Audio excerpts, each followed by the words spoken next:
Well, hello everyone. This is Bob McCaffery-Lent, Director of Music and Liturgy at St. Joseph Parish. And this is the third in our Profiles in Music Ministry, brief interviews with members of the music ministry at St. Joseph, just so that you can get to know them a little bit better, since they tend to be pretty public ministers at the parish. And today we have Julie Olsen, the multi-talented Julie Olsen.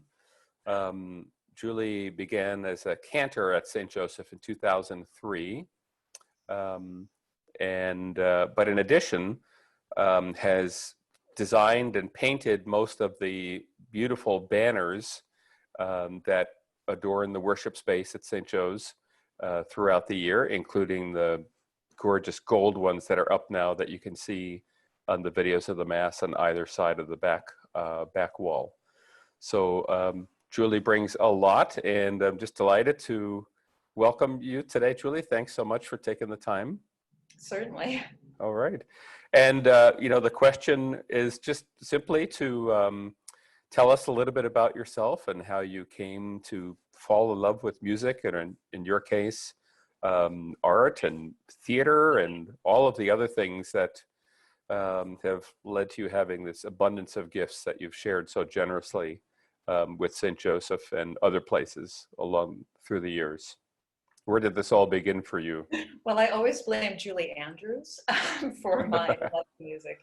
I fell in love with the sound of music, around third grade, begged for a guitar. And by fifth grade, I was strumming away on my toy guitar in the church folk group, which was mostly comprised of high school students, all of whom I worshiped. And falling in love with theater didn't take much except for a little bit of exposure. I always wanted to do theater, probably because the community aspect was so strong for me. In fifth grade, I played Dorothy and the Wizard of Oz, and when I auditioned, this thing came out of me, and it was kind of embarrassing, and that was my voice. It was the first time I'd really sung, and a lot of the kids said, "What was that?" Regardless of what that was, I loved doing it. So I played in church folk group all through high school. I did musicals all through high school, and I had every determination that I was going to go to music school. And my art teacher was pretty upset about that. My mother was pretty upset about that. But I went to Oberlin Conservatory and Oberlin College with a pit stop at New England Conservatory and Tufts University. And I was known as the actress in the operas at Oberlin. I designed posters and painted all the time while I was there. And again, I was determined, and I ended up out here in Seattle because I was accepted to the master's degree program at the University of Washington School of Drama, where I earned my MFA in acting. And I had this crazy idea that I was going to put it all together like Maria Callas and be, this wonderful actress in opera. Things didn't quite work out that way. I wasn't particularly in love with auditioning. And after a road tour, I came back to town and there wasn't much work. So I apprenticed at Village Theater, where I did a lot of acting. And while I was there, the master scenic threw a newspaper across the room at me and said, "This sounds like you." Well, I'd already fallen in love with St. Joe's. I sang a wedding there in '94 for an actress friend of mine, and I was taken not with just the beauty of the building, but the vibe, the St. Joe's vibe. And in '98, someone that I love very much and I were looking for a church home, and he was Presbyterian. He'd come from New York, and his father was a Baptist minister, so he knew how to do church really well. When I was growing up, my mother took us to Mass, and we never did much else. So I never really got to experience coffee hour or parish life, but at St. Joe's, I was able to do all of that because of the influence of a Baptist minister's son. So we joined everything, we did everything we could, we volunteered for everything we could, and it was wonderful. I think all roads lead to St. Joe's for a lot of us, and that was definitely true for me. But this newspaper article said, needed singer, needs to know Catholic liturgy. And she said, "Sounds like you." So I went over to Holy Family in Kirkland and started singing there. And that kind of opened the door to cantoring. And of course, I did a lot of shows around town, but I discovered teaching at an audition. Somebody overheard me talking about the wonderful training I'd gotten at UW. And I really wanted to share it. And I think that was the same time, around 2003, I started teaching at a wonderful school that no longer exists called the Washington Academy of Performing Arts. It was musical theater and dance, RDA. I taught in the academic portion in the morning. I taught English. And then in the afternoons, I taught 2 levels of acting, music history, and private voice lessons, in addition to directing shows and painting scenery. Mm-hmm. Wow, that's a lot. Yeah, but fortunately, learning to do scenic art enabled me to paint the banners at St. Joe's. The first ones were angels that we did right after 9/11. And someone had a dream about angels holding people. And that led to the first set of banners. And of course, the Christmas banner, that was a very special one for me as well, the mother. And the angel banners are ones that we use at every year at Christmas as well, right? Yeah. Then how about the big banners that we use that I mentioned behind the altar, the various liturgical seasons and colors? I mean, that's on a grand scale. How did you imagine that or pull that off? Well, I have you and Father John to thank for that. I, of course, painted, I don't know how many drops, it drops at Village Theater. It's wing and drop shows. I'm sure most people know what those are, but musicals were made to have multiple painted backgrounds that raise and lower using the fly system. Not a lot of people do that anymore, but Village Theater is wonderfully old fashioned that way. So we painted 5 to 8 drops per show. And there are 5 shows a year. So, that's anywhere between 25 and 40 drops. We had a team, and it's almost like a quilting bee, except with paintbrushes stuffed into bamboo poles, and you stand up when you paint. But my apprenticeship through Fifth Avenue Theater allowed me to learn all the skills that are involved with painting drops. So the same method is applied to the banners at St. Joe's. George Meade very kindly built us a paint floor, and I used to paint in the social hall. Everything gets stapled down, muslined, drawn, masked, sprayed. It's a very long process. The Easter banners took 3 weeks of full days. I love mixing color.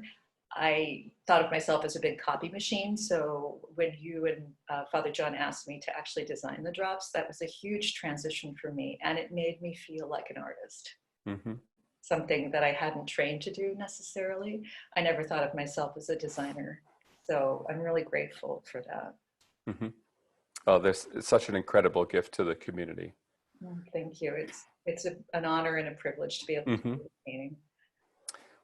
Talk about being a cantor and a song leader at the parish. What's that like for you? What's the most surprising thing about it, or what brings you the most life, and what's the most challenging thing about it?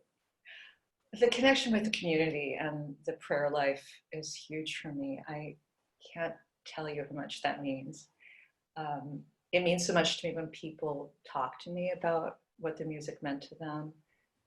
When people reach out to say, I hear that voice and I pray with that, oh gosh, that means the world to me. The challenge for me has always been, as a former conservatory student and somebody who never felt that I really established myself in a singing career, I've always struggled with the sound of my voice and always wanted it to be perfectly appropriate for the liturgy. And that's an ongoing challenge. And you've helped a great deal with that, about just finding what is right for prayer and what is right for liturgy. Especially as somebody who's trained in classical music and opera, there's like a lot of sound that I actually don't use when I sing at church. And meeting that challenge and continuing to pray with that challenge is something that I always work on. There's a way of thinking about the liturgy, though, I mean, at its heart, it's, a living event of a faith community. But there's a way of thinking about it, too, as kind of sacred drama. And I'm intrigued by the fact that you bring so many you've been involved in so many different aspects of that, the music, the scenery, if you will, the acting, Um, what what do you think about that? I mean, liturgy as kind of sacred drama and its role in the community and what that can do for people in their lives of faith. I think that what you say is true. I think it's important. I know that in 2003, something came out that said, church is not theater. This is not Hmm. entertainment. We're meant to engage fully. And I think that what we do at St. Joe's is so special because we create such beauty. I think people respond to beauty. I think that our souls need beauty. I know that I need beauty in order to feel fully connected. And I do think that beauty connects us to one another.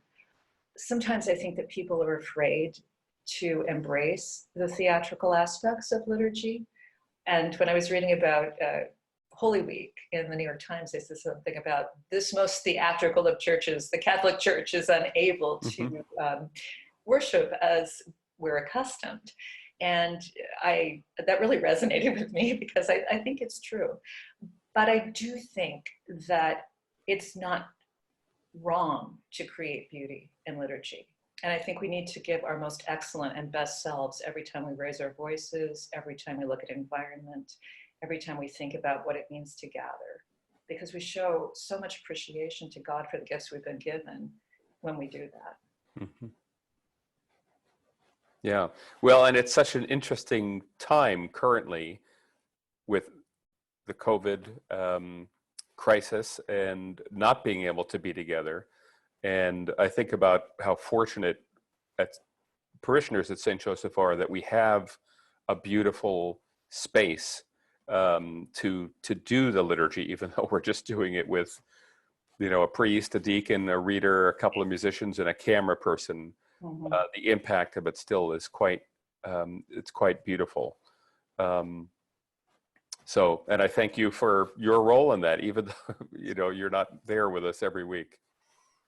Well, I'm always grateful when I am, and I always watch when I'm not.